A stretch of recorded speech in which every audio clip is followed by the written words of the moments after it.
Financial instability आज बहुत बड़ी प्रॉब्लम हो गई है। पैसे कमा तो हम रहे हैं जैसे तैसे मेहनत करके, मशक्कत करके, लेकिन पैसा हाथ में टिकता नहीं। क्या इसमें हमारा बर्थ चार्ट या फिर स्टार्स भी कोई रोल प्ले करते हैं या फिर सिर्फ हमारी हैबिट्स हैं? आपको हमेशा इंटेलिजेंट एंड स्मार्ट स्पेंडिंग करनी चाहिए। सबसे इम्पॉर्टेंट है कि first of all you have to ask this question whether this thing is actually required और नॉट। पिछली जनरेशन की बात करूं, मैंने ऐसे बहुत से लोग देखे हैं, बहुत हाथ रोक कर चलेंगे, बड़े कंजूस भी होंगे, लेकिन फिर भी सेविंग जीरो है। स्टार्स का रोल तो डेफिनेटली है, लेकिन स्मार्ट स्पेंडिंग भी तो करते हैं ना वो लोग। जो लोग अर्न भी करते हैं, खर्चा भी करते हैं, वो स्मार्ट स्पेंडिंग भी करते हैं। अच्छा, क्या ये राशियों के हिसाब से भी है क्या कि मतलब ज़ोडिएक साइन किसका क्या है तो ये ज्यादा खर्चीला होगा या इसके हाथ में पैसा रुकेगा? ज़ोडिएक साइन एरीज वाले जो होते हैं ना, मतलब बैलेंस मेंटेन करके चलते हैं, जहाँ जरूरत होती है वहाँ खर्चा करते हैं।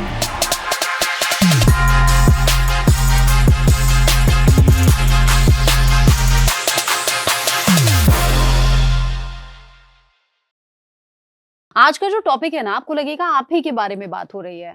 क्या आपके हाथ में भी बार बार पैसा खर्च हो जाता है, पैसा टिकता नहीं? अर्न तो कर रहे हैं लेकिन सेविंग बार बार जीरो तक पहुंच जाती है। ये सिर्फ आपकी कोई स्पेंडिंग हैबिट है या फिर इसमें आपका बर्थ चार्ट या फिर आपके स्टार्स बड़ा रोल प्ले कर रहे हैं? कहते हैं ना कई बार, किसके हाथ में तो पैसा टिक जाता है, इसके हाथ में तो पैसा बिल्कुल नहीं टिकता। इसका असली रीजन क्या है, यही जानने समझने की कोशिश हम करेंगे। मेरे साथ है फेमस एस्ट्रोलॉजर पूजा भाटिया जी। बहुत स्वागत आपका हमारे स्टूडियो में। अब फाइनेंशियल इंस्टेबिलिटी आज बहुत बड़ी प्रॉब्लम हो गई है। पैसे कमा तो हम रहे हैं जैसे तैसे मेहनत करके, मशक्कत करके, लेकिन पैसा हाथ में टिकता नहीं। क्या इसमें हमारा बर्थ चार्ट या फिर स्टार्स भी कोई रोल प्ले करते हैं या फिर सिर्फ हमारी हैबिट्स हैं? क्या अच्छा पैसा कमाया खर्च कर दो? देखिए, it's a combination of both. आपका बिहेवियर, ठीक है, आपकी नीड्स, आपकी रिक्वायरमेंट्स, प्लस आपका planetary positions. It's a combination of everything. ठीक है, हमारे पैसे क्यों नहीं टिकते हैं? हम लोग सोचते हैं कि जैसे अगर सपोज मेरी सैलरी 1000 रुपीज है, तो मैं सोचूंगी कि ठीक है 1000 रुपीज में जो खर्चा हो गया उसके बाद जो बचेगा आई विल सेव। ठीक है, but it should be other way around. You should save first and then spend. कि 1000 में से 200 रुपए 20% मैंने पहले ही अलग कर दिया as a saving. Now I have 800 rupees to spend. इस 800 में से आप खर्चा करेंगे। एक होता है ना compulsive investment, that is very important, which is missing these days. जो मैं देख रही हूँ आजकल के यूथ जो है सिर्फ स्पेंड करते हैं एंड ओवर स्पेंड करते हैं, ठीक है, नेगेटिव में चले जाते हैं उनका बैलेंस।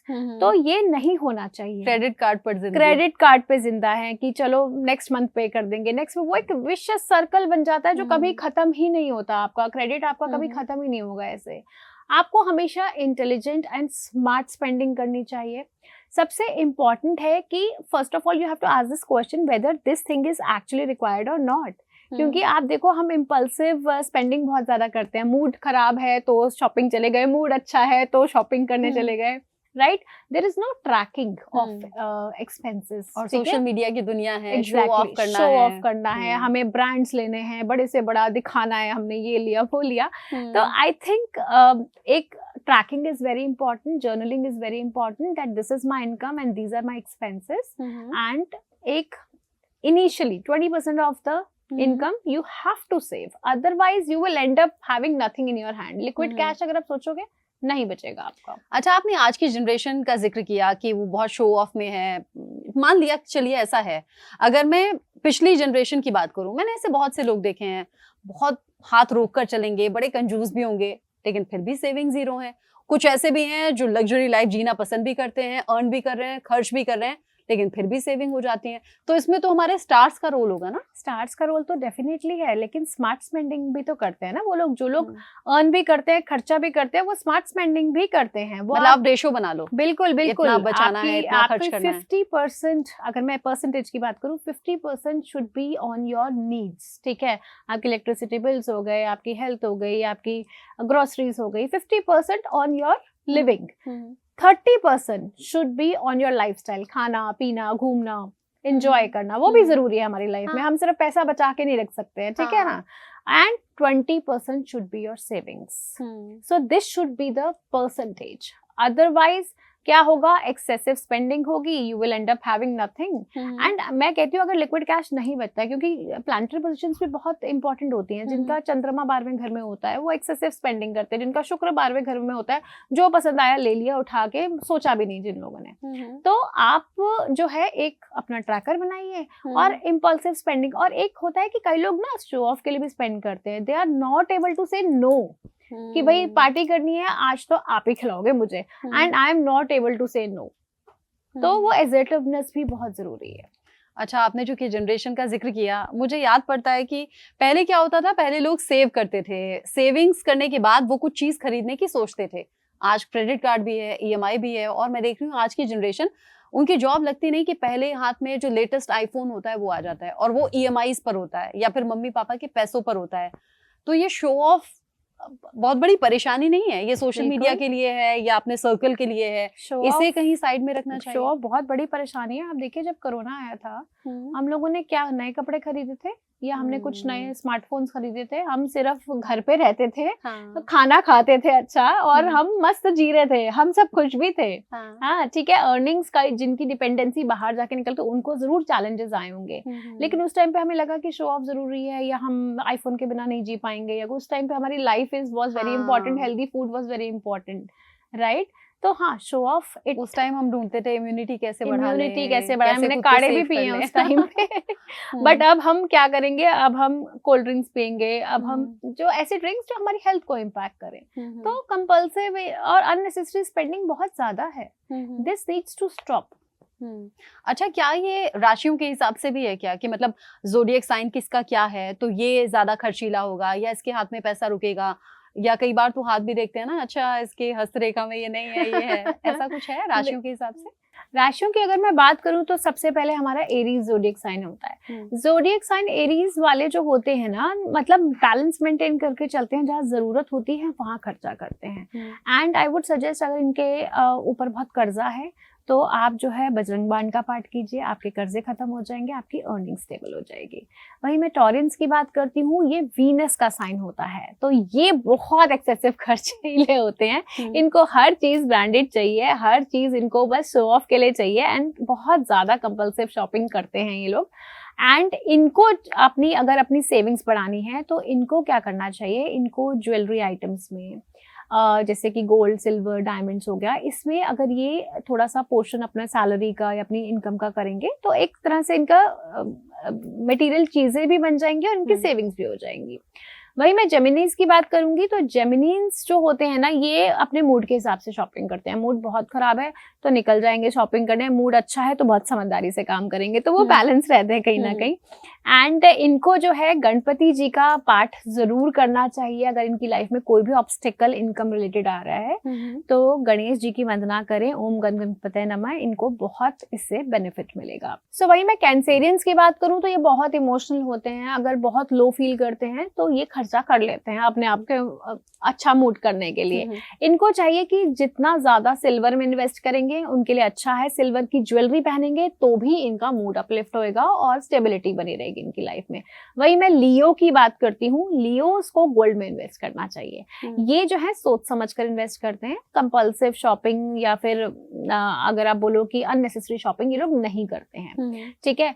एंड वही मैं बात करती हूँ वर्गोस की। वर्गोस भी सोच समझकर पूरी बैलेंस शीट मेंटेन करके अपने इनकम और एक्सपेंसेस का खर्चा देखने के बाद ही अगर कुछ अच्छा इनके पास सेविंग्स होती है तो ये शॉपिंग करते हैं, तो इनके लिए अच्छा है। इनको भी गणपति जी का मंत्र जरूर करना चाहिए, it will help them remove all the obstacles.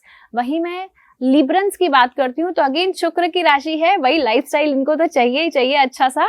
इनको चाहिए कि ये जो है लक्ष्मी जी का मंत्र जरूर करें। लक्ष्मी जी का मंत्र शुक्रवार वाले दिन अगर ये करेंगे या फिर शुक्र का मंत्र करेंगे, ओम शुम शुक्राय नमः, it will help them a lot. वही मैं बात करूंगी स्कॉर्पियोस की। स्कॉर्पियोस मंगल की राशि है, तो ये लोग भी अगर जितना ज्यादा लैंड एंड प्रॉपर्टी में इन्वेस्ट करेंगे, बिल्डिंग्स में इन्वेस्ट करेंगे, कहीं शॉप में इन्वेस्ट करेंगे तो it will help them a lot in saving. Sagittarian जितने भी होते हैं, सैजिटेरियंस अगर गोल्ड में इन्वेस्ट करते हैं तो इनके लिए बहुत अच्छा रहता है। और इनको पता है क्या करना चाहिए, सैजिटेरियंस को अपना जो सेविंग्स का जो पैसा है ना, अपने घर के बड़े बुजुर्गों के हाथ में दे देना चाहिए। They can help them save much better. अच्छा, हाँ, और वो ब्लेसिंग्स के साथ मुझे ब्लेसिंग्स लगता है के फिर साथ डबल होता होगा। बिल्कुल डबल होता है। वहीं मैं कैप्रिकॉर्न और एक्वेरियस की बात करती हूँ, तो ये शनि की राशियां हैं। इनको चाहिए कि एक रिकरिंग अपना अकाउंट स्टार्ट कर देना चाहिए, SIP या रिकरिंग या FDs जरूर करें। इट विल हेल्प देम कि कोई भी अननेसेसरी स्पेंडिंग ना हो इनकी। हालांकि ये डिसिप्लिन्ड होते हैं, ये दोनों राशियां मैं बोलूंगी, इतना ज्यादा ओवर स्पेंडिंग नहीं करते, बट कई बार हमारी प्लानिटरी पोजीशंस ऐसी आ जाती हैं कि हम कर जाते हैं ना चाहते हुए भी। वही मैं बात करूंगी एंड में हमारी मीन राशि यानी कि पाइसेंस के लिए। तो पाइसेस को भी गोल्ड में और सिल्वर में इन्वेस्ट जरूर करना चाहिए। It will help them. और खाद में अगर आप किसी भी मेजर इन्वेस्टमेंट के लिए जा रहे हैं तो घर के बड़े बुजुर्गों की सलाह से ही इन्वेस्ट करें। It will help them do a better investment in their life. हालांकि आप जब शॉपिंग की बात कर रही हैं या इन्वेस्टमेंट की बात कर रही हैं, गोल्ड और सिल्वर की बात कर रही हैं, तो व्यूअर्स के दिमाग में यही आ रहा होगा गोल्ड और सिल्वर तो आसमान छू रहे हैं दाम, तो हम कैसे कर लें? तो आप डिजिटली इसमें इन्वेस्ट कर सकते हैं। आजकल तो अलग अलग ऑप्शंस हैं। अच्छा, सोशल मीडिया पर बड़ा चलता है न्यूमरोलॉजी के हिसाब से, तो लोग बड़ा ढूंढते हैं, अच्छा मेरा 1 नंबर है, मैं सेविंग कर पाऊंगा या नहीं, मेरा तो 5 नंबर है। तो न्यूमरोलॉजी के हिसाब से भी ऐसा होता है क्या कि ये सेविंग कर पाएगा, या इसके तो नहीं है मूलांक में कि सेविंग कर पाए, ऐसा कुछ होता है? बिल्कुल होता है। देखिए, 1 नंबर वाले सेविंग कर पाते हैं, सूर्य का नंबर है, डिसिप्लिन रहते हैं और सोच समझ कर चलते हैं। वहीं 2 नंबर की यदि मैं बात करूं तो चंद्रमा का नंबर है, रूल बाय मून। तो ये लोग फिर वही मूड के हिसाब से, मूड खराब मूड अच्छा, शॉपिंग उस हिसाब से अपने मूड को अपलिफ्ट करने के लिए करते ही करते हैं।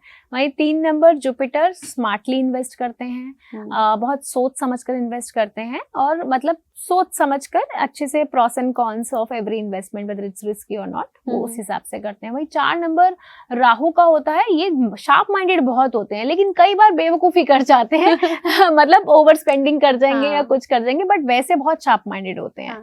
बहुत एनालिसिस करते हैं किसी भी तरह की इन्वेस्टमेंट में पैसा डालने से पहले।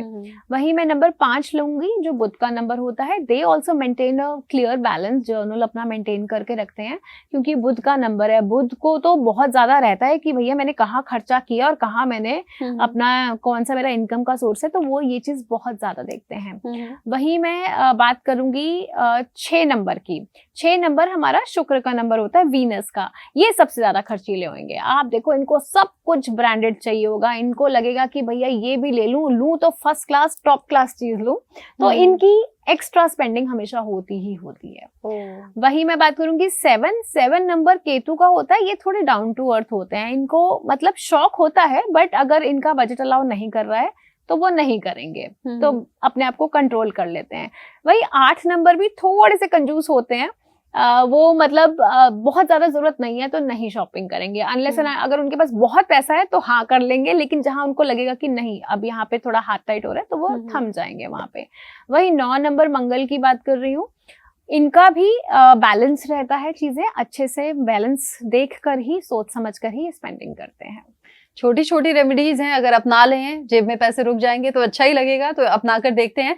अच्छा, आपने जो इन्वेस्टमेंट की बात कर दी या शॉपिंग की बात कर दी, आजकल स्टॉक मार्केट में बहुत ज्यादा इन्वेस्ट किया जाता है, या फिर ऐसे एक तरीके से कह सकते हैं ना, दाव लगाया जाता है, चांस लिया जाता है। उसमें तो आप छोटे अमाउंट से भी कर सकते हो।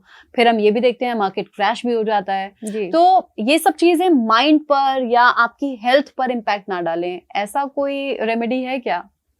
देखिए, स्टॉक मार्केट हमेशा ही रिस्की होती है। अगर आप लॉन्ग टर्म इन्वेस्टमेंट पे कर रहे हैं देन तो इट्स सेफ इन्वेस्टमेंट, कि आपने स्टॉक्स लिए 2-3 साल के लिए और रख के छोड़ दिए, then it's a safe investment. अगर आप इंट्राडे ट्रेडिंग कर रहे हैं then it's not a good thing, because आपकी कुंडली के ग्रह नक्षत्र क्या कह रहे हैं, राहु कहाँ बैठा है, 3rd हाउस कैसा है, 5th हाउस कैसा है, 8th हाउस कैसा है, अगर वो सही नहीं है then you will not be able to earn, तो वो कहीं ना कहीं स्ट्रेस जरूर डालेगा।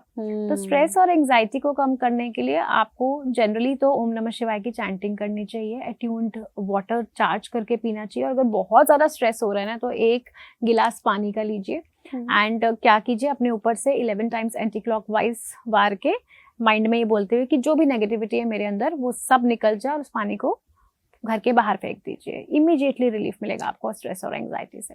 बड़ी अच्छी रेमेडी है, आज से ही अपनाइएगा। और जो शुरुआत में पूजा ने कहा कि अपनी अर्निंग का 20% आज से ही सेव करना शुरू कीजिए, ताकि जो फाइनेंशियल इनस्टेबिलिटी है वो कम से कम दूर हो सके। और अगर आपको स्टॉक मार्केट में इन्वेस्ट करना भी है तो छोटा अमाउंट लगाइए, ताकि अगर मार्केट क्रैश भी हो तो माइंड पर या हेल्थ पर आपका बैड इम्पैक्ट कम से कम ना आए। पूजा, बहुत बहुत शुक्रिया आपका, आपने इतनी अच्छी रेमेडीज भी बताई और ज़ोडिएक साइंस से और मूलांक से भी हमारे जो व्यूअर्स हैं उनके सभी डाउट्स क्लियर किए। Thank you so much.